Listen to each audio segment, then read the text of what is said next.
अगर आपका बच्चा भी स्कूल जाते वक्त रोता है तो परेशान ना हो, हम आपको 21st सेंचुरी का एक ऐसा स्कूल इंट्रोड्यूस करवाते हैं जिसमें आपके प्रॉब्लम का सॉल्यूशन है। राकान रोबोटिक्स वर्कशॉप में मैकेट्रॉनिक्स इंजीनियर स्टूडेंट्स को रोबोट्स बनाना सिखा रहे हैं। लीडरशिप्स की क्वालिटीज को पैदा करने के लिए स्टूडेंट्स को 1 डे प्रिंसिपल बनाया जाता है। राकान एंड्रॉइड ऐप से वालिदैन अपने बच्चों की रिपोर्ट्स घर बैठे चेक कर सकते हैं। स्कूल में होमवर्क और पेपर के साथ नमाज कार्ड चेक किया जाता है ताकि स्टूडेंट्स नमाज की पाबंदी करें।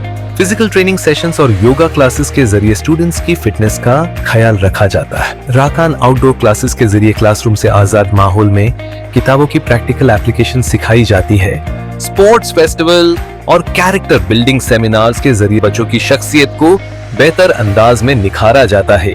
Reserve the seat for your child at Rakan Grammar School, your learning partner.